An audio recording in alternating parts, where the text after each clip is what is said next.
I wanted to explore some tools. Would you like to talk about like what kind of tools, language that you're using to build these solutions? Most of the AI that we build is custom. One area that we're having a lot of fun with right now for a few apps that we're building for ourselves to launch with our partners are called command line chatbots. So these are bots that are trained on the site. They are conversational. They're built on an LLM. Typically we're building them on, either Grok or Gemini, Copilot, depending on what larger system they're using, if someone's on Microsoft or wherever they are. But these actually act on the site. That's the biggest thing about these. How do you turn AI into real business growth? Today I'm joined by Marcus, founder of Minds on Fire. We talk sales, marketing, and how AI is powering automation, growth, and a new growth operating system for businesses. Let's dive in.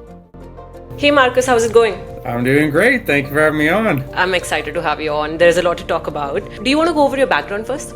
Sure. I have spent the last 20 years primarily working in sales and marketing as well as revenue growth for startup companies. I started out in Kitchener-Waterloo through Communitech and a few different incubators, then spread out into Southern Ontario, and then through a bit of a roller coaster, out to global and North America and back in a few projects. I have spent the last 8 years building Minds on Fire, which started out as a product design company as well as a traditional marketing company, since I've worked with a number of entrepreneurs and different platforms in many different industries. And then we moved in 2018, we built a platform for manufacturers to do business with each other, companies that had excess capacity to be able to share and subcontract with people. I've had a number of different business projects, either that were my own or have worked for or partnered with, consulted on, mentored for. It's been a pretty wild ride. And over the last, I'd say 2 years primarily, we've gotten into a variety of platforms across different niches, but really started to build AI into everything,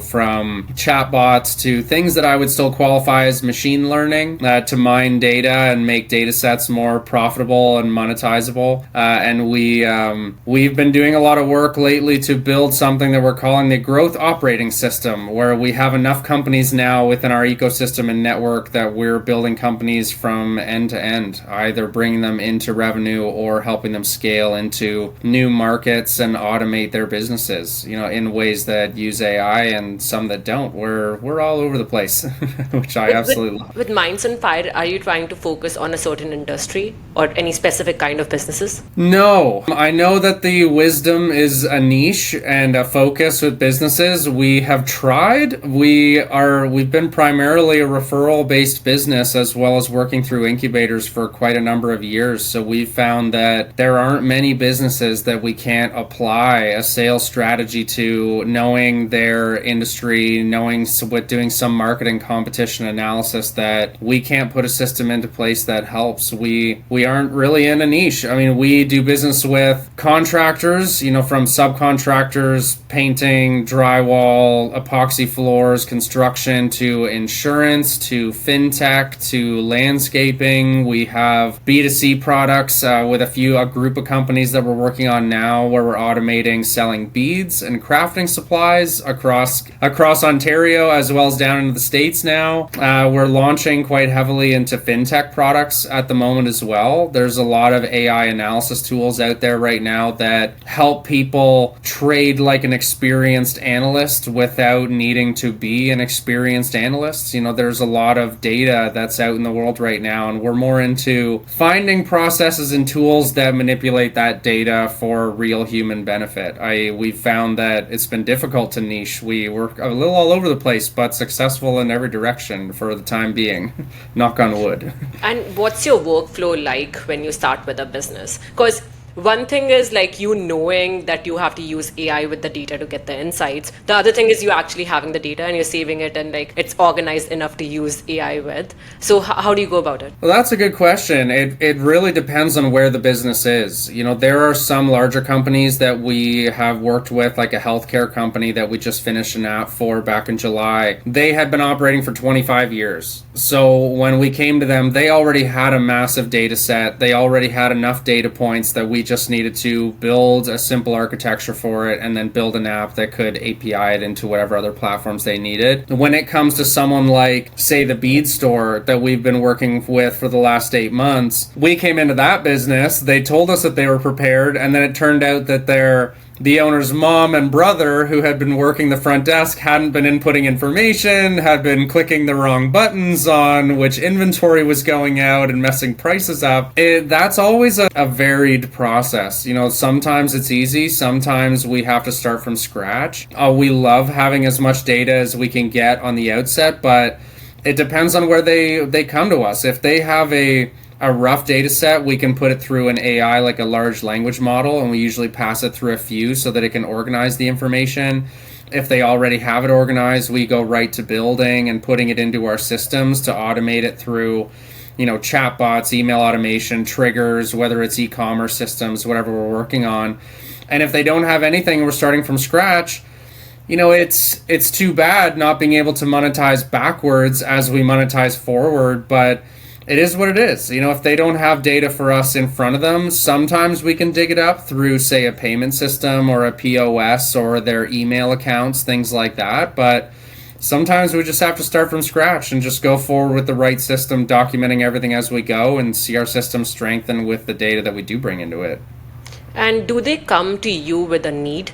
Like, this is what I have and this is what I want and AI can do this? Or do they just come to you and be like, okay, do you think there's any place where we can use AI? Usually they don't ask about AI. They just come and say, we want more money. And then once we hear them say that, we ask them how they're getting it now. And typically when someone's referred to us, it's because they don't really have systems in place, or there's one system that they're using. The bead store, for example, it's on my mind because we've been building it quite heavily over the last few weeks. They had a POS, that would take debit, credit payments and would hook up to their inventory, but they weren't doing any email automation. They weren't documenting people. We have a few Desjardins insurance branches that have come to us, and they are surprisingly all over the map with what they do in terms of documenting. Some of them are still with a notebook. Some of them are using ChatGPT, but which I almost don't count as AI because it's really just a friend to ask questions to. It's not really going to build your business, as powerful as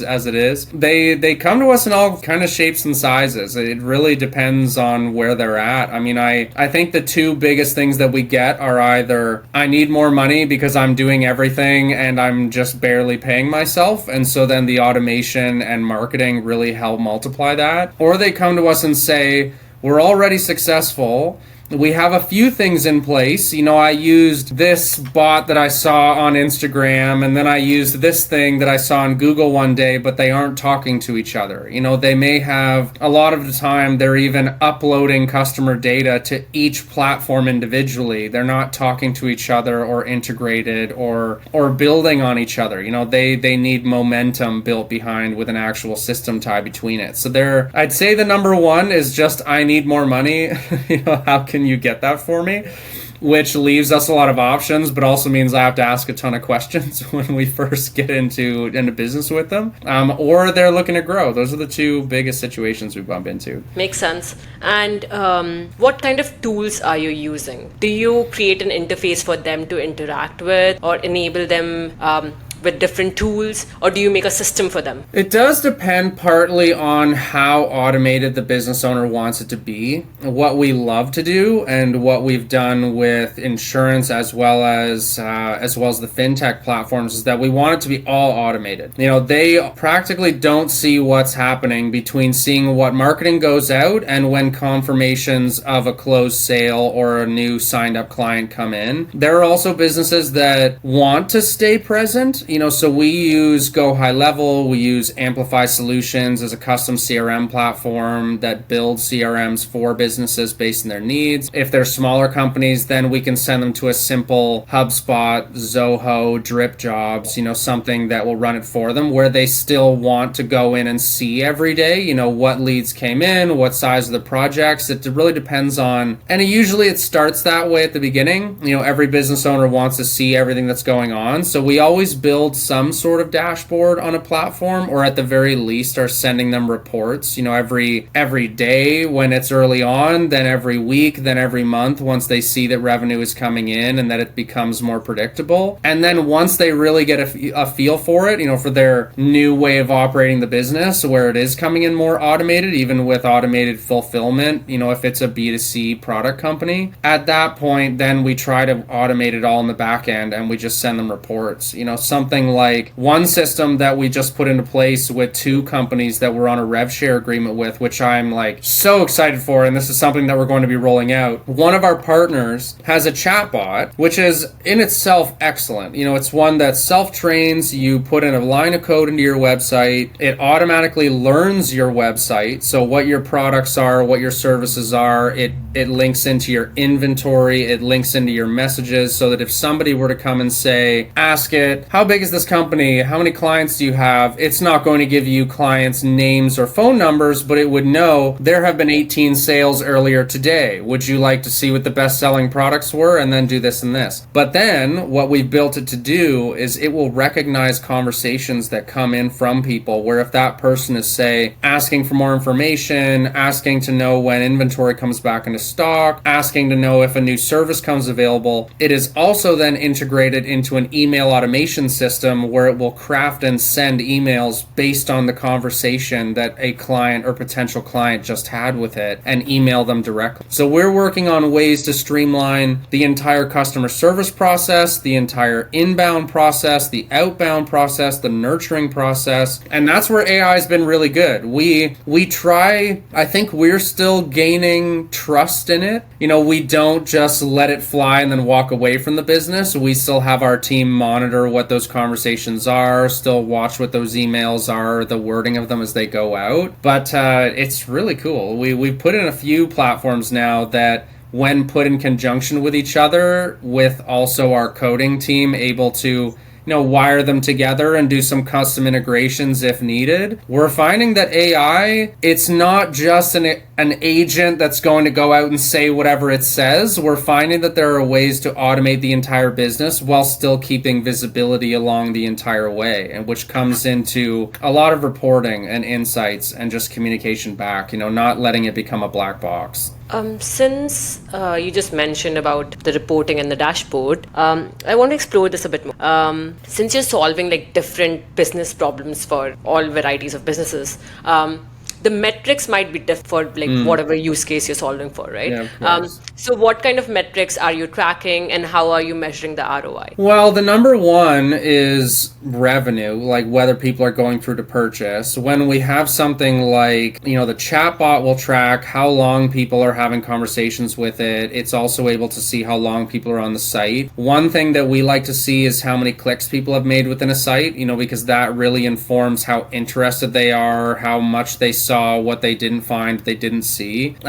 It gets a little more complicated in the fintech side because we are starting to do a bit of financial analysis, like what is their ROI, how many stocks did they buy, how many mutual funds are they monitoring, things like that are more specific metrics that are given back to the client. And a big part of it is the client. The client knows what they need to, which is a huge part of our consultation process. If we're working with a stock trader or a broker or the owner of a bead business or an insurance person, there are obviously very different versions of success that they see. So it really comes down to what the business needs. And with us focusing so much on the AI tools, but custom integrations and reporting, we have a lot of flexibility. So it really comes back to, first of all, what does the client want to see? And then every single time, once we start getting data, there will be some other black swan information that shows itself. We have the sales, but now we're noticing that your average order volume is falling, or the diversity of products is falling or increasing. There will be some other piece of information that shows itself to us, and then it's about analyzing that information to see if it's actually valuable. Sometimes it can lead to you discovering some consumer behavior. Other times it's just, it's a bit of a rabbit hole that you could run down that doesn't really lead to a strategy. But having the data just gives you the power to make that decision. Yeah, so it is iterative. So you build 100%. something, put it out, and then you keep improving on that, which totally makes Absolutely. sense. It teaches us something every time, and we build that into the reporting of the next platform, the next platform, the next platform. It's a lot of fun. And how do you make sure the system is working as expected? Because with AI, it's probabilistic. It would work sometime, it wouldn't work sometime. And also, like, what kind of guardrails have you put around it? For example, the one use case that you were mentioning, like someone is chatting with the chatbot, and then you use that information and send out an email. How do you trust the user input there? So that is one question, the guardrails that you have put in there, and how do you make sure the system is working every single time it runs? Well, right now the guardrail is human intervention. I mean, that one is not fully automated yet. We are trying it on our first business now, so we're watching it.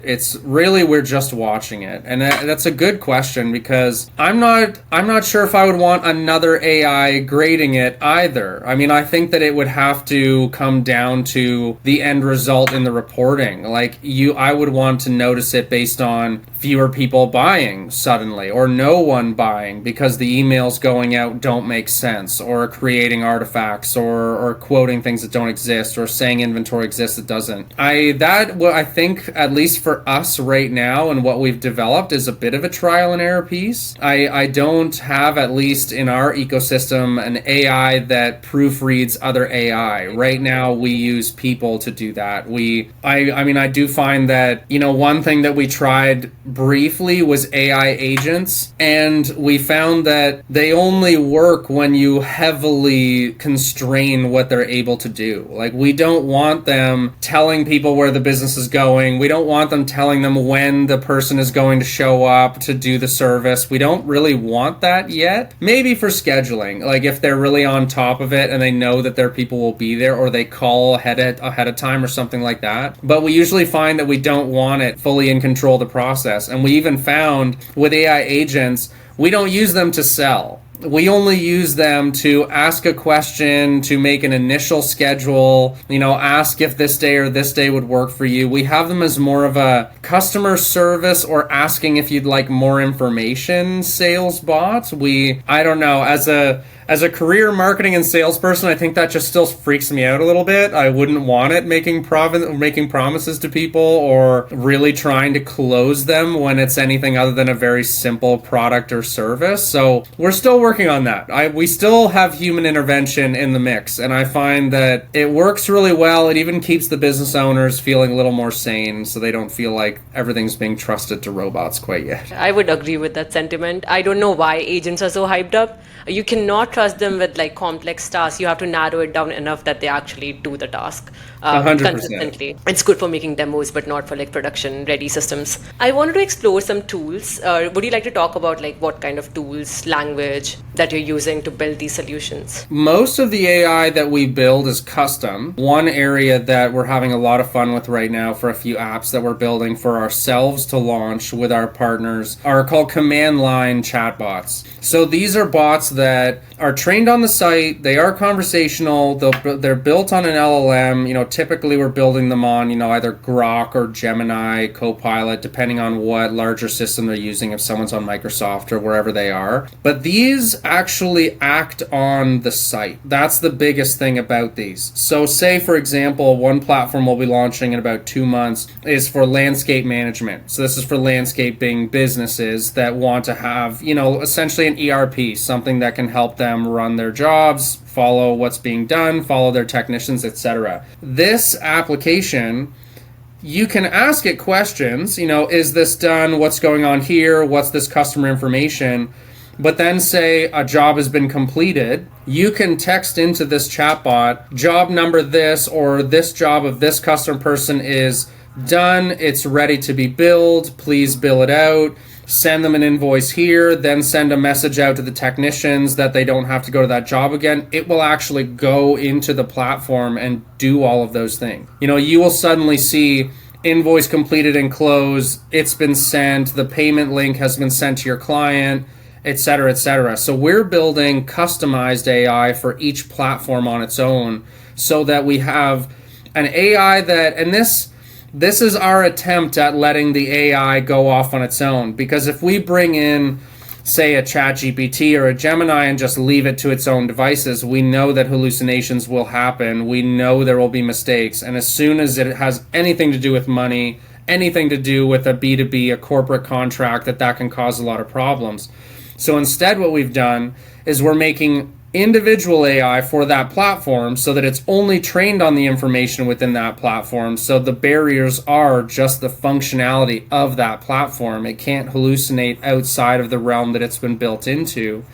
And then with our reporting, it's sending back confirmations. Does this look right? Is this what you'd like to do? And then sending back a synopsis of, okay, I closed this invoice, sent the payment link here, did this. So there's still a bit of human intervention, but we're turning 1 minute to 10, 15 minutes into one click, where you're getting a summary back from what the AI is doing, and you know that it's only trained on what you need it to do. So we're playing around in the space. We haven't gotten it perfect yet. We're leaving it up to the Metas and the Googles of the world to bring our AGI forward that'll be that good. But we're experimenting a lot. That's one area where we're trying to let AI more loose and trust it, and we're playing around in a few spaces. You did mention that you have built solutions for finance as well as healthcare space. So do you have extra guardrails around them? Because the clients give us all of that. sensitive. Yeah, the clients really drive that. When it comes to, there is a limit in how far we go. I will never build an AI that's going to be speaking to a patient in a medical space, because we know that, any medical professional, that would not be allowed. In the finance space, that can be, there's a lot of compliance on that side, but it's actually fairly easy to close that gap with a few disclaimers. This is not advice. This is up to you. Consult your financial advisor before making any decisions, things like that. So we keep it to very factual information, and then just make sure that we're telling people this is not the be all end all. We can't predict the future. You need to make sure that you're doing your own due diligence. So as much as we want to let AI loose, the world still exists. We still know that all of these regulations and compliance and laws are all there. And the last thing that we want to do is lead anyone down a bad path. We don't want to be the first person to shatter the AI industry by showing that it bankrupted a bunch of people. So usually our clients can guide us in that way. With the healthcare app, the AI wasn't really present in that platform. It was more machine learning of how we passed records between different clinics and hospitals and just how the system operated. It was more of a front end UI UX platform and project than us actually giving advice or trying to affect the decisions of these medical professionals. That was out in British Columbia. And then in the finance side, that will be more the command line chatbot. When you get an alert saying this data says that a stock is in an amazing buy position, you could tell the AI to go buy a certain number of stocks, but the AI isn't going to come forward and tell you, this is definitely a buy. I know that you're going to make it. You're going to make $1 million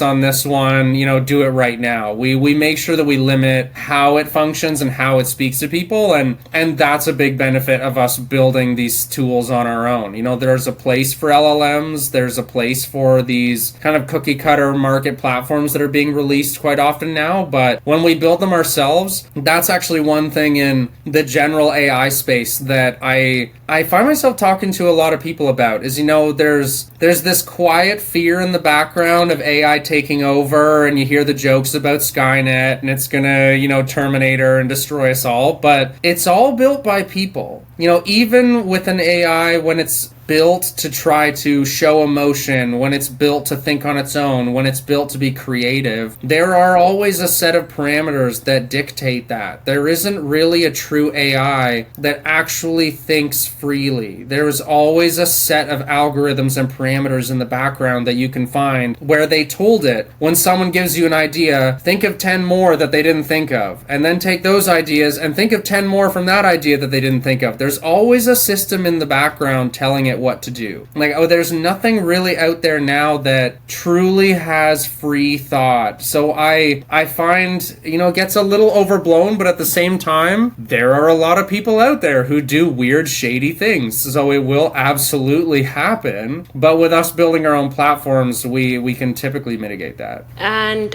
do you have any suggestions for any newsletter, video channels anything that business owners should follow to keep up with the AI trends or like finding tools that might be useful for them? Interesting. I mean, my source is incubators. They're a great source for seeing the very cutting edge ideas on AI, because typically those you'll get a lot of crazy ones that will never make it to market, but at least you see what people are thinking about. I find if you're enrolling to, I'm not sure how wide your audience is, but I mean, if you're looking out towards Silicon Valley, Y Combinator. If you're looking in Canada, then you look towards Vancouver, Toronto, Montreal, and even Toronto, I'd say really across southern Ontario. Also down in Houston, down any major city is really popping up with incubators now.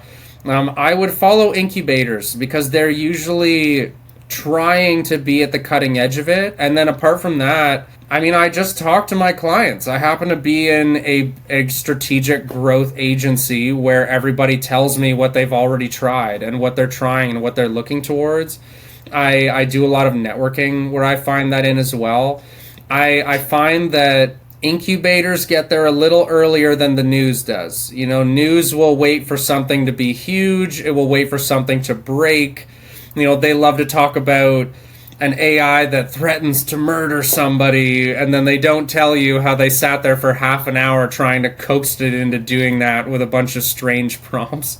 So I usually try to stay with incubators and tech groups, and then if you can get business networking into a good place where you're around real tech leaders and CEOs, which is not always easy to find, but it's moving extremely fast right now. There are a lot of tools being built, even what we're building and launching.